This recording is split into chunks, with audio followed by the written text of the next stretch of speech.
Bien, buenos días.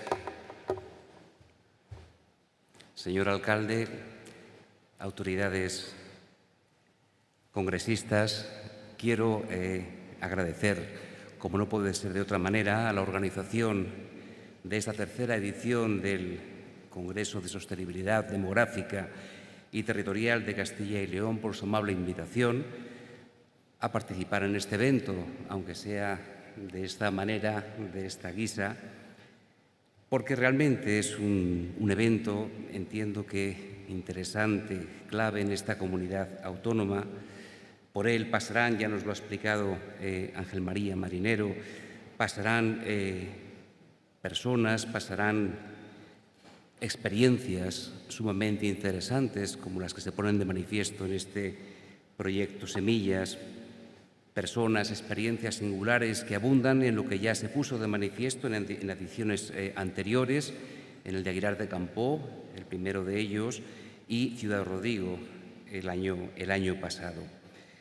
Ponen en evidencia estas experiencias concretamente que el medio rural en Castilla y León no responde o no enteramente a ese tópico del vacío. Es cierto que existen problemas, es cierto que tenemos retos estructurales muy importantes, pero pensando detenidamente esta cuestión, estas experiencias, estas personas que nos irán acompañando a lo largo del día de hoy y de mañana, lo que expresan es que se están recomponiendo las bases sociales y funcionales de nuestros entornos rurales, con sus diferencias en el marco de la diversidad que nos caracteriza. Una nueva categoría de actores, animados por procesos estructurantes, están activando una trama que rediseña nuestro tapiz territorial. Y en este sentido, el título que tiene esta breve intervención precisamente es este: la urdimbre del territorio. Es una metáfora yo creo que muy expresiva, que entiende el espacio como un tapiz, como el resultado en última instancia de una construcción social en un tiempo dado. Esta metáfora nos permite entender que el espacio geográfico de Castilla y León no es un contenedor vacío, no es un espacio neutro, sino un tejido complejo que responde a un diseño ejecutado sobre la base de una urdimbre y la composición de una trama. Al ser un producto histórico, ese tapiz se ha deshilachado. Lo explicaba muy bien Ángel María Marinero. Ese tapiz se deshilachó como consecuencia de las crisis que se produjeron, fundamentalmente de perfil agrícola, ganadero, en los espacios rurales, y que, efectivamente, de manera diferente según las circunstancias, en la segunda mitad del siglo XX se asiste a la descomposición de unas estructuras, de una urdimbre que durante mucho tiempo habían aportado estabilidad al territorio. Las consecuencias las conocemos, se han destacado, están analizadas. La despoblación es posiblemente la más importante, pero no es la única, puesto que el declive es más amplio, más complejo, es funcional, es económico, es social, es psicológico, es de narrativa, también se ha señalado aquí. Ahora se esboza un nuevo diseño, una nueva trama que empieza a dejarse ver en las acciones que se están presentando en este contexto. Lo rural se entiende ya como un espacio híbrido, sobre una base trialéctica donde conviven representaciones, narrativas, materialidades y formas de vida. Los elementos clave de esta urdimbre, de esta metáfora, son un bastidor que ancla y que tensa esa urdimbre. El bastidor es de unas dimensiones abrumadoras. Lo ha destacado en primer lugar Ángeles Armisen esta mañana: 2.671 kilómetros de contorno, lindando con 9 comunidades autónomas, un país vecino. La escala del Estado, 94.225 kilómetros cuadrados. Hay que buscar proporciones semejantes en ciertos países europeos. Portugal puede ser un caso, Austria quizá, Hungría es el que más se aproxima a 93.000 kilómetros cuadrados. Pero Hungría tiene una población, si no me equivoco, del orden de los 9,7 millones de habitantes. Castilla y León se ha incrementado en los últimos años hasta 2,4 desde 2022, lo ha dicho el señor consejero. Pero 2,4 millones es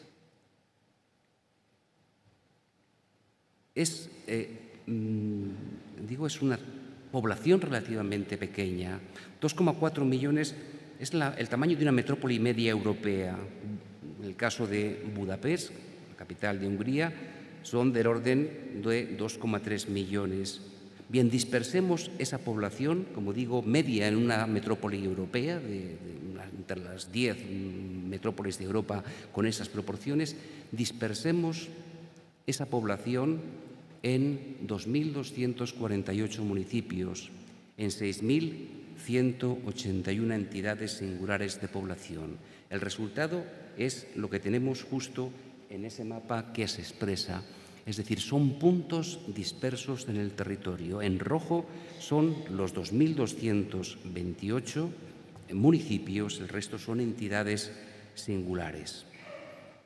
Esa urdimbre de la que hablo hace referencia concretamente a las estructuras de ese tejido, los hilos maestros que sostienen la tela, que aportan estabilidad y resistencia, sobre la cual se van entrelazando los hilos horizontales de la trama para crear ese diseño.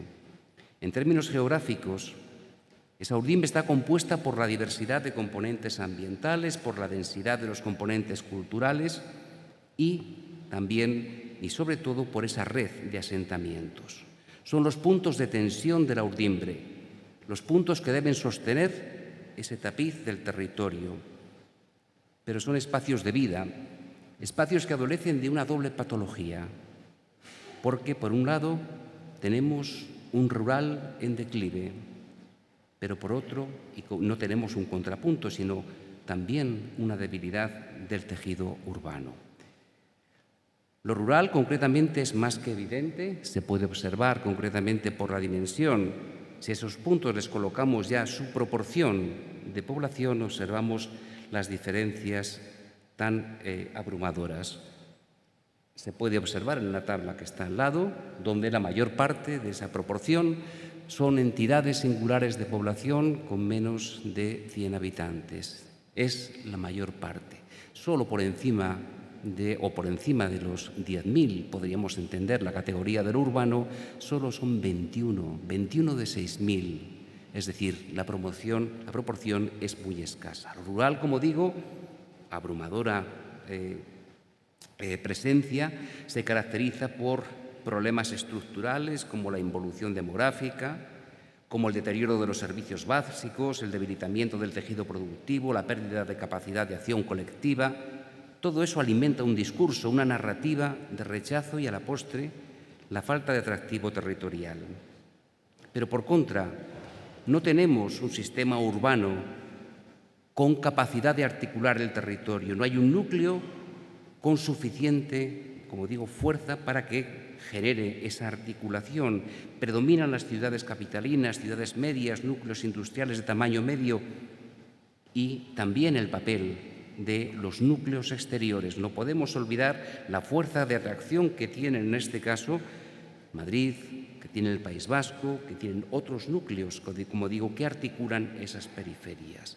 La debilidad de los flancos occidentales, fundamentalmente Zamora y parte de León, es más que evidente, como también ocurre en el sector más oriental, en Soria. Esa red, por tanto, de asentamientos rurales y urbanos forman parte de una misma realidad territorial.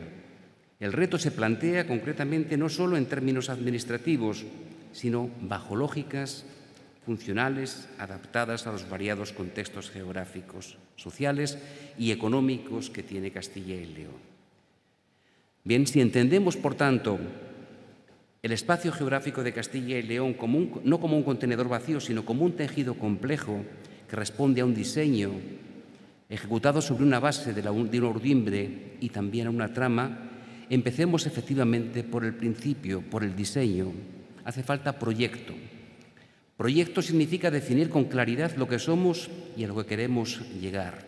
como comunidad, por supuesto, y esto tiene una dimensión política que requiere liderazgo. Un liderazgo que no necesariamente tiene que ser político, pero sí necesariamente multinivel. Hay que, en este caso, reivindicar la figura, y aquí tenemos muchos alcaldes, la figura de los agentes que tienen legitimidad no solo política, sino social, que conozcan el territorio y que tengan capacidad para movilizar a los diferentes actores en procesos e iniciativas. Identificar a estos agentes, ya digo, es necesario para trazar un rumbo estratégico, se ha señalado aquí, para que podamos crear un ambiente de confianza necesaria para mantener la implicación de los actores en esa planificación estratégica. Y esos actores son la trama. No se trata de redibujar mapas administrativos, no se trata exclusivamente de reunir alcaldes en foros, sino también y fundamentalmente de transformar las bases de organización que sustentan el funcionamiento de los territorios rurales.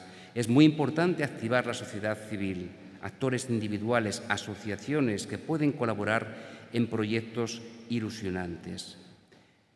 En este sentido, me gustaría mencionar, porque quizá lo vivo en primera persona y de manera muy directa, proyectos que han sido capaces de generar una argamasa en torno, efectivamente, a municipios que no se conocían o muy parcialmente. Hablo de un proyecto específicamente Tornadera, en los Montes de Torozos.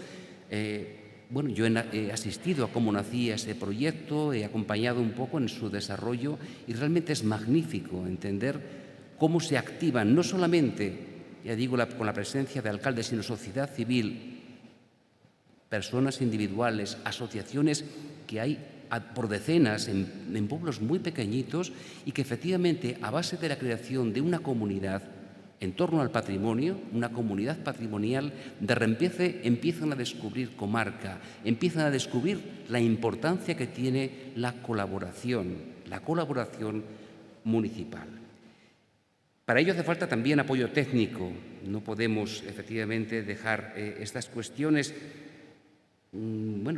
al albur del voluntarismo. Hace falta desarrollo técnico, profesional, hace falta también clarificar muy bien las competencias, no hay que superponer agentes que operan en el territorio, ya hay asociaciones que lo conocen muy bien y que están ahí trabajando desde hace mucho tiempo, hacen falta herramientas también de planificación multinivel, estrategias también o estructuras de gobernanza que superen o hagan superar esas rivalidades históricas entre municipios. Y eso nos lleva directamente a la última cuestión, la urdimbre territorial, que significa ni más ni menos que abordar el reto de la fragmentación. Esa fragmentación que hemos visto en el mapa, abordarla, insisto, desde la gobernanza de base territorial.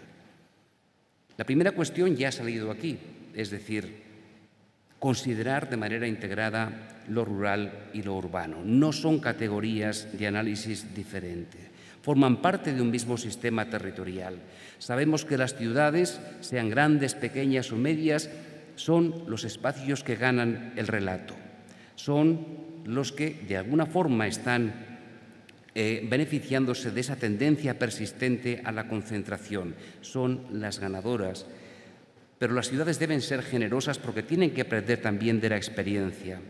Generosas a la hora de entender que deben superar esa dicotomía rural-urbana. Deben entender que pueden y deben asumir proyectos que trascienden los límites municipales y sus competencias.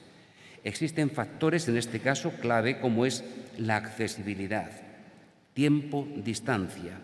Eso genera un ámbito de influencia urbana donde esas relaciones funcionales bidireccionales son clave. Son espacios de doble convivencia. Lo rural participa de lo urbano y lo urbano de lo rural con completa naturalidad. Intercambios funcionales de doble sentido. Lo rural aporta calidad de vida, espacio de disfrute a los habitantes de las ciudades. Los lazos familiares, el arraigo, los tejidos sociales hacen que, efectivamente, la población se ancle en sus pueblos, aunque tenga que desplazarse regularmente para acceder al trabajo, aunque tenga que desplazarse para acceder a servicios especializados. Quiero decir con ello que lo urbano juega un papel clave en el sentido o en esta urdimbre. Es el soporte realmente que proporcionan conectividad, oportunidades, y ahí cobra mucha importancia los proyectos fundamentalmente de movilidad integrada. Allá donde no llega esa influencia, la colaboración de base territorial sigue siendo fundamental, en este caso entre municipios. Cada pueblo, cada entidad singular tiene un papel no necesariamente de autosuficiencia ni de dependencia, pero sí un papel dentro de la red, dentro de un modelo basado en redes de confianza institucional, de objetivos compartidos a diferentes escalas. Hay fórmulas colaborativas de colaboración o que permiten la colaboración entre los municipios. Evidentemente, algunos están ya muy ensayadas, las conocemos, efectivamente el papel de las diputaciones, mancomunidades, consorcios de todo tipo. Hay otras todavía por explotar que tienen una gran importancia por su arraigo histórico, hablo de villas, de comunidades de villa y tierra, de valles, de juntas, etcétera, etcétera. Y también subrayo el papel que tienen la colaboración de las asociaciones que tienen con un perfil público-privado. Aquí hay varios representantes, fundamentalmente de grupos de acción local, asociaciones que están muy arraigadas en el territorio, llevan ya más de 30 años de experiencia, han pasado desde la mera gestión de fondos europeos a generar efectivamente o tener capacidad para captar recursos de diferentes proyectos y poner en marcha iniciativas propias en el marco de unas estrategias territoriales que se basan fundamentalmente en el conocimiento de los agentes, de las posibilidades. Es un capital que, ya digo, es clave a la hora de entender la lucha o el reto a la sostenibilidad demográfica y territorial. Concluyo subrayando dos ideas clave. Primero, se ha acabado el tiempo, entiendo yo, de los diagnósticos, de los estudios.